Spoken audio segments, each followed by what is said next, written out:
Yang pertama adalah struktur anatomi dan histologi dari otot. Nah, di sini teman-teman bisa lihat ini merupakan gambar dari otot-otot ventral bahu dan lengan sisi kanan jika dilihat dari ventral, di mana otot bahu sendiri itu dinamakan dengan musculus deltoideus. Di bawah dari musculus deltoideus, yaitu lengan atas, ada namanya musculus bicep brachii. Nah, musculus bicep brachii ini terdapat dua kaput. Yang pertama itu ada kaput longum dan yang kedua itu ada kaput brevis. Nah, di bawah dari musculus bicep brachii disebut dengan musculus brachialis. Nah, kemudian pada bagian lateral ada namanya musculus brachioradialis. Di bawah dari musculus brachioradialis ada namanya musculus extensor carpi radialis longus. Nah, di bagian medial di bawah dari musculus brachialis ada namanya musculus pronator teres. Kemudian di bawah dari musculus pronator teres ada namanya musculus flexor carpi radialis. Kemudian ada musculus palmaris longus, musculus flexor digitorum superficialis, dan yang di bawahnya lagi ada namanya musculus flexor carpi ulnaris.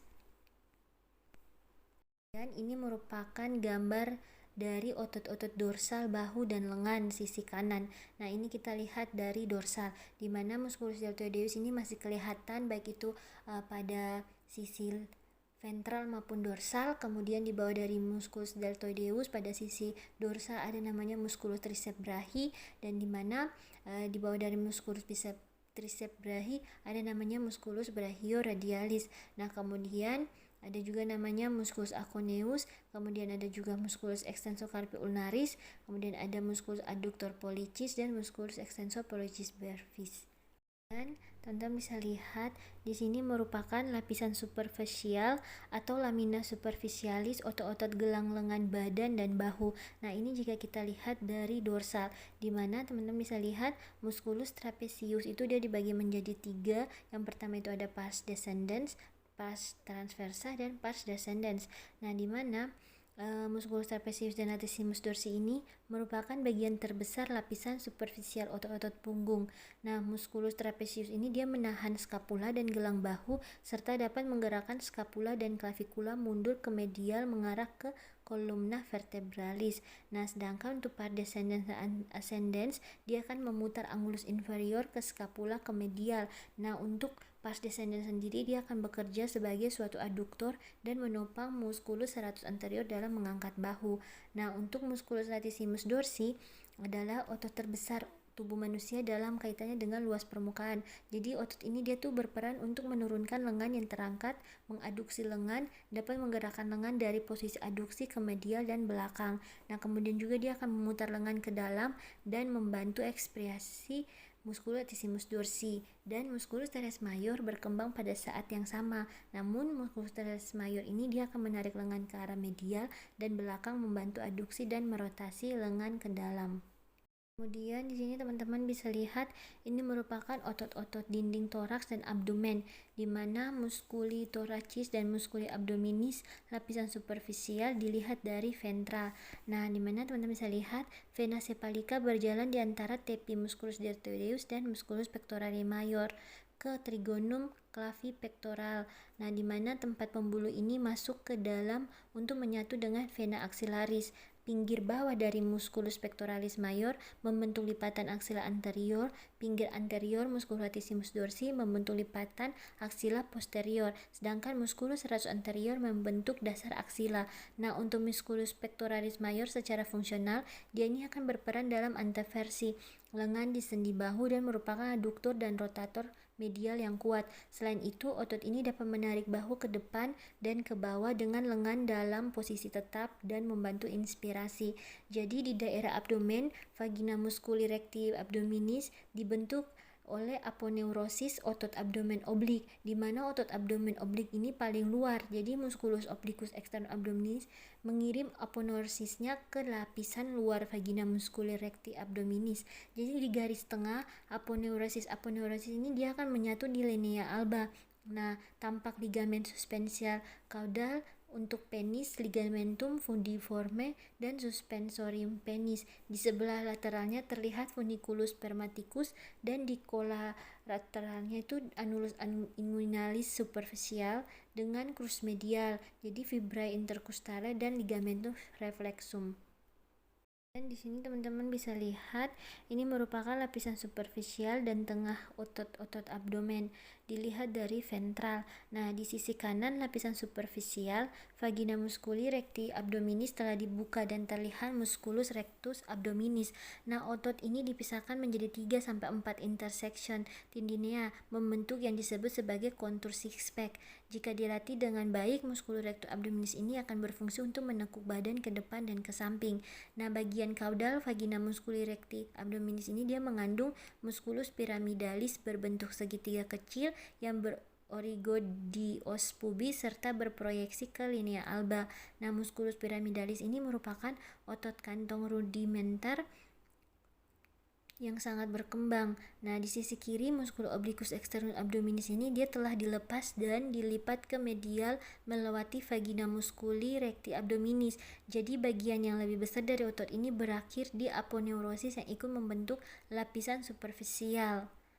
Nah, secara fungsional, vagina musculi recti abdominis ini, otot ini ikut serta dalam gerakan menekuk ke depan dan ke samping serta rotasi lateral torso bagian atas. Namun, otot ini juga merupakan elemen dari otot gelang abdomen oblik dan transversal dan menciptakan suatu unit fungsional dengan otot-otot sisi yang berlawanan serta musculi obliqui interni dan transvers abdomini. Dan di sini teman-teman bisa lihat ini merupakan tendon dorsul lengan, dilihat dari dorsal dan juga dilihat dari palmar. Nah, di mana untuk dorsal itu sendiri teman bisa lihat di sini ada muscul extensor digitorum tendinae, kemudian juga ada muscul extensor carpi radialis brevis, kemudian ada muscul extensor carpi radialis longus, dan juga di bawahnya ada muscul extensor pollicis brevis. Nah, untuk tampak palmarnya sendiri itu teman-teman bisa lihat di sini ada musculus palmaris longus dan juga musculus adductor pollicis brevis, kemudian ada musculus flexor pollicis brevis dan juga ada musculus palmar brevis. Kemudian berikutnya teman-teman bisa lihat ini merupakan otot-otot ventral pangkal paha dan tungkai sisi kanan jika dilihat dari ventral. Kemudian yang sebelahnya ini ada otot-otot dorsal pangkal paha dan tungkai sisi kanan jika kita lihat dari dorsal. Nah, untuk ventral sendiri di sini teman-teman bisa lihat ada namanya musculus iliopsoas, di mana dibagi menjadi dua. Pada bagian lateral ada namanya musculus iliacus dan pada bagian medial ada namanya musculus psoas major. Nah, kemudian pada sisi lateralnya di bawah dari musculus psoas major di bagian lateral ada namanya musculus tensor fascia latae. Nah, kemudian ada musculus yang paling terpanjang itu disebut dengan musculus sartorius. Nah, kemudian di bawah dari musculus sartorius pada bagian lateral di situ ada namanya musculus quadriceps femoris. Nah, musculus quadriceps femoris ini dibagi lagi, ada namanya musculus vastus lateralis, musculus rectus femoris dan juga musculus vastus medialis. Nah, kemudian di bawahnya itu ada namanya musculus fibularis longus dan juga ada musculus tibialis anterior, yang dimana fibularis itu musculus betis dan juga tibialis itu adalah musculus tulang kering. Nah, kemudian juga ada namanya musculus gastrocnemius caput medial dan juga ada musculus soleus. Nah, kemudian untuk pada sisi dorsalnya sendiri ada disebut dengan musculus gluteus medius, musculus gluteus maximus, kemudian di bawahnya ada musculus biceps femoris, kemudian ada juga musculus semitendinosus, membranosus dan juga musculus gracilis, kemudian di bawah ada namanya musculus gastrocnemius, musculus soleus dan juga terdapat tendon calcaneus atau tendon yang paling besar. Teman-teman bisa lihat ini merupakan vagina tendonia pedis sisi kanan jika kita lihat dari dorsal terkait dengan dorsum pedis. Nah, di sini ada berbagai macam musculus. Yang pertama itu ada namanya musculus extensor digitorum, kemudian ada namanya musculus fibularis, musculus extensor digitorum longus, dan juga ada musculus tibialis anterior, kemudian ada musculus extensor hallucis longus, dan juga ada musculus extensor hallucis brevis. Kemudian ini merupakan struktur histologi dari otot. Nah, di sini teman-teman, di sini ada histologi otot rangka, kemudian juga histologi otot jantung, dan juga ada namanya histologi otot polos. Nah, untuk histologi otot rangka sendiri, 3 komponen dasar yang menyusun otot rangka yaitu jaringan ikat, jaringan otot, dan sistem membran, di mana komponen jaringan ikat ini terdiri dari fascia superficialis, yang dimana dia merupakan selaput jaringan ikat kuat yang membungkus otot.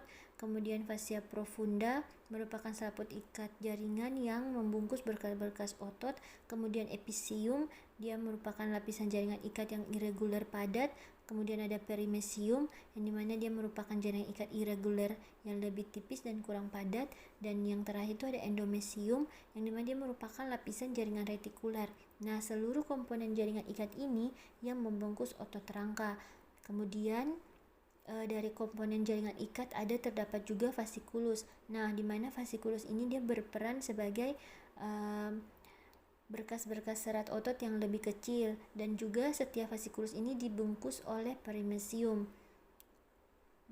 Kemudian untuk histologi otot jantung sendiri, jadi pada otot jantung seratnya juga berbentuk silinders dan memperlihatkan serat lintang, yaitu pita A, pita I, dan garis Z, dan juga unit-unit sarkomer sama seperti otot rangka. Namun perlu teman-teman ketahui bahwa ada perbedaan, yaitu otot jantung dibentuk dengan penyatuan sel dari ujung-ujung melalui taut yang dinamai diskus intercalaris. Nah, diskus intercalaris ini merupakan tempat perlekatan khusus yang melintasi sel-sel jantung secara bertahap pada interval yang tidak teratur. Nah, di sini nukleus berjumlah 1 sampai 2 terletak di sentral dan ukurannya lebih pendek daripada otot rangka. Kemudian, histologi otot polos ini tersebar luas di tubuh dan terutama ditemukan di lapisan organ visceral berongga, misalnya jantung, paru-paru, gaster, hepar, usus, pankreas, lian, dan sebagainya, dan pembuluh darah. Jadi di sini di dermis kulit, otot polos terlihat sebagai garis-garis kecil yang terhubung dengan folikel rambut. Nah, otot polos seratnya memanjang dengan berkas-berkasnya langsing, berbentuk visiform, memiliki nukleus tunggal yang berada di tengah. Masing-masing serat otot polos juga mengandung filamen aktin dan miosin. 2. Otot-otot apa saja yang terlibat dalam bicep curl, leg press, dan sit up? Nah, untuk yang pertama bicep curl sendiri ini otot yang berperan itu yang pertama itu ada namanya bicep dan juga tricep. Nah, dimana kedua otot ini dia melekat pada tulang lengan atas humerus. Nah, kemudian untuk leg press sendiri ini otot yang berperan ini yang pertama itu ada otot paha depan atau disebut dengan musculus quadriceps, dan otot paha belakang yang disebut dengan musculus hamstring. Kemudian juga ada musculus gluteus maximum serta musculus pada daerah betis. Nah, kemudian untuk sit up sendiri ini ada namanya musculus pectoralis major, musculus abdominis rectus, kemudian ada musculus serratus, kemudian ada musculus latissimus dorsi, dan juga musculus external oblique. Mekanisme kerja kontraksi otot yang pertama, sebuah potensi aksi ini dia akan tiba di tombol terminal laut neuromuskular, di mana dia akan merangsang pelapisan asetilkolin yang berdifusi untuk menembus celah dan memicu potensi aksi di serat otot. Setelah itu potensi aksi ini dia akan berpindah menembus membran permukaan dan ke dalam bagian dalam serat otot melalui tubulus T. Nah, setelah dia sampai di tubulus T, maka dia akan memicu pelepasan CA2+ dari retikulum sarkoplasma ke dalam sitosol. Nah, setelah CA2+ ini dia keluar, maka dia akan berikatan dengan troponin pada filamen tipis. Nah, setelah itu karena adanya pengikatan CA2+ ke troponin menyebabkan troponin ini tuh berubah bentuk. Nah, sehingga dia akan membuka tempat ikatan pada aktin untuk jembatan silang. Nah, setelah jembatan silang ini, miosin ini melekat pada aktin di tempat ikatan yang terpanjang. Kemudian pengikatan ini memicu jembatan silang menekuk, dan juga dia akan mendorong filamen tipis dan filamen tebal ini ke arah pusat sarkomer. Nah, karena adanya kayuhan kuat ini ditengani oleh energi yang disediakan oleh ATP sehingga disebut dengan kontraksi. Nah, setelah kayuhan ini kuat, jembatan silang ini dia akan melepaskan aktin. Jadi jika Ca2+ masih ada, maka dia akan mengalami siklus yang berulang lagi. Jadi dia akan jembatan silang ini dia akan melekat pada aktin di tempat ikatan yang terpanjang. Pokoknya dia tuh akan siklusnya tuh akan berulang terus. Nah, tapi kalau misalnya ketika potensial aktin dia berhenti, maka Ca2+ ini dia akan diambil oleh retikulum sarkoplasma dengan tidak adanya Ca2+. Jadi tropomiosin ini dia akan bergerak kembali ke posisi awalnya, menghambat tempat ikatan jembatan silang mitosin pada aktin, kemudian kontraksi bertahan dan filamen tipis secara pasif dia akan bergeser kembali ke posisi relaksasi awalnya. Ini adalah bagaimana mekanika dari otot tersebut. Nah, di sini teman-teman bisa lihat gambar yang sudah saya tampilkan. Yang pertama itu ada bicep curl, yang dimana penggerak utamanya itu adalah musculus bicep, dimana stabilizernya itu foramen flexor. Nah, otot yang berperan di sini adalah bicep brachi, kemudian brachialis, dan juga brachioradialis. Nah, kemudian untuk yang kedua ini leg press muscle workout, itu penggerak utamanya itu adalah musculus quadriceps, musculus gluteus maximus. Nah, sedangkan stabilizernya itu gastrocnemius dan musculus biceps femoris. Nah, untuk sit up sendiri, penggerak utamanya itu adalah rectus abdominis, musculus external oblique, dan stabilizernya itu quadriceps, termasuk rectus femoris, vastus lateralis, vastus medialis, vastus intermedius, dan musculus tensor fascia latae. Berikutnya adalah mengapa otot lengan bertambah besar dan keras saat latihan. Nah, jadi yang pertama-tama kita harus tahu dulu pelatihan beban ini merupakan bentuk latihan yang menggunakan media alat beban untuk menunjang proses latihan. Nah, tujuannya ya untuk meningkatkan kebugaran, kekuatan otot, kecepatan, pengencangan otot, hipertrofi otot, dan lain sebagainya. Nah, perlu teman-teman ketahui bahwa faktor yang menyebabkan otot bertambah besar itu ada yang namanya volume latihan, intensitas latihan, repetisi, set, istirahat antar sel, dan juga ada asupan makan. Nah, untuk hipertrofi sendiri ini merupakan reaksi terhadap rangsangan dalam latihan beban, yang dimana dia diperlukan rangsangan awal dalam bentuk serangkaian daya yang besar. Nah, mekanisme kerjanya itu kontraksi otot dengan kekuatan maksimal, sehingga filamen aktin dan miosin ini dia akan meningkat, membuat myofibril ini dia memecah, kemudian myofibril ini dia meningkat, dan terjadinya hipertrofi. Ini adalah faktor apa yang mempengaruhi besar dan bentuk otot. Nah, yang pertama-tama yang perlu kita ketahui bahwa otot ini bukan merupakan organ yang selnya mengalami pembelahan, di mana dia terdapat 3 lapisan, yaitu epimysium, perimysium, dan endomysium. Nah, apabila muscle fiber mengalami kerusakan, maka akan digantikan dengan sel yang baru atau dia akan bergenerasi. Nah, ada 3 faktor. Yang pertama itu adalah faktor usia, dan yang kedua adalah faktor biologis, yang dimana perkembangan otot pada laki-laki dan perempuan pada awalnya sama, namun kadar hormon testosteron atau hormon anabolik pada laki-laki yang meningkat setelah pubertas. Nah, ukuran otot yang besar akan meningkatkan kekuatan otot, dan pada laki-laki kekuatan otot ini dia mencapai puncaknya pada usia 20-an. Hormon anabolik ini bisa terbentuk secara alami dari dalam tubuh atau secara sintetik yang bisa diperoleh melalui injeksi anabolik steroid maupun obat. Nah, faktor yang ketiga itu ada faktor nutrisi, yang dimana ada beberapa makanan yang mampu untuk membentuk otot. Nah, ada yang pertama itu nasi coklat, dimana dalam 100 gram nasi mengandung 23 gram karbo dan 3 gram protein yang cocok untuk membantu membentuk otot. Yang kedua itu ada daging sapi, dia mengandung hingga 38 gram protein dan vitamin B serta zat besi yang sangat baik bagi otot. Nah, yang ketiga daging ayam, di mana daging ayam ini dia mengandung hingga 47 gram protein serta lemak yang hanya 5 gram saja, sehingga cocok untuk otot. Nah, kemudian ada oatmeal, di mana selain cocok untuk diet, oatmeal juga bisa untuk membentuk otot karena dalam 100 gramnya mengandung 17 gram protein dan hanya 7 gram lemak saja. Nah, kemudian untuk yang terakhir itu ada putih telur, dimana telur terutama di bagian putihnya dia itu mengandung banyak protein yang baik bagi otot, dan yang terpenting tidak mengandung kolesterol dan lemak seperti yang ada di bagian kuningnya. Nah, latihan beban akan mengaktifkan jalur transduksi sinyal yang mengatur sintesis protein otot, degradasi protein, transkripsi, dan perilaku sel satelit. Jadi, protein kontraktil atau aktin dan miosin yang diaktifkan selama kontraksi-kontraksi kuat dari otot tersebut itu akan mengalami pembesaran miofibril, sehingga ketika miofibril membesar, maka organ membesar atau otot membesar atau sering disebut dengan hipertrofi. Berikutnya adalah bagaimana mekanisme kerja kontraksi otot.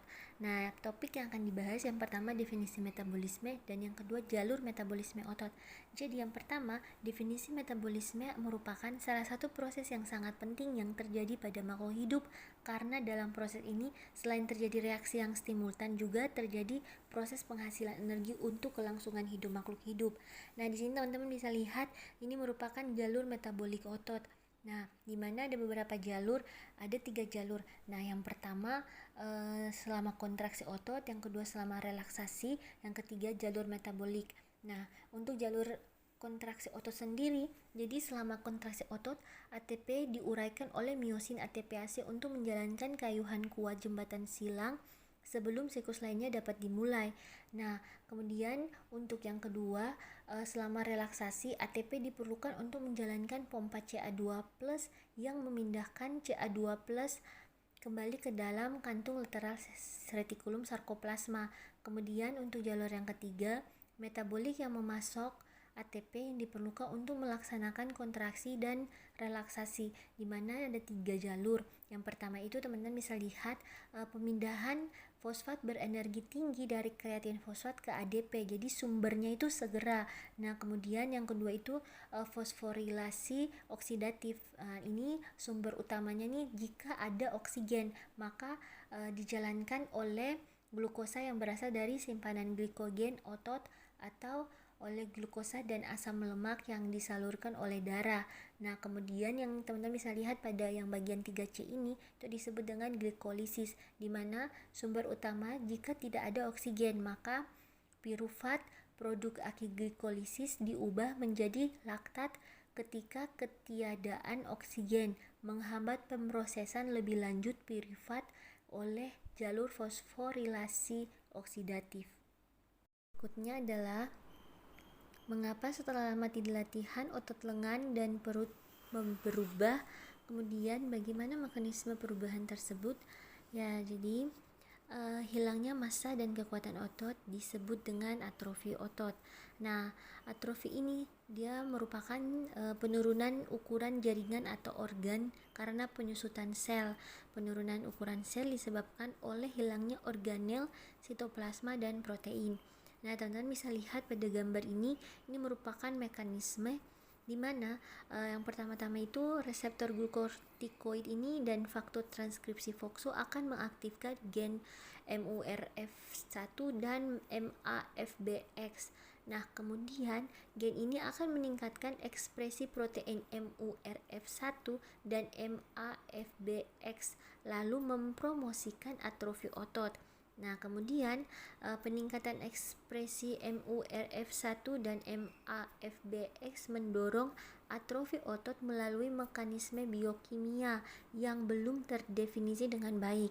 Nah, selanjutnya aktivitas dari faktor transkripsi FOXO ini akan dihambat oleh persinyalan insulin atau IGF-1 atau aktin dan glukortikoid tingkat rendah. Nah, namun penisialan insulin atau IGF-1 ini dia akan memiliki peran ganda, yaitu dapat menghambat atrofi otot melalui penghambatan faktor transkripsi FOXO, dan dia juga akan merangsang sintesis protein dan hipertrofi otot rangka melalui AKT dan mTORC1.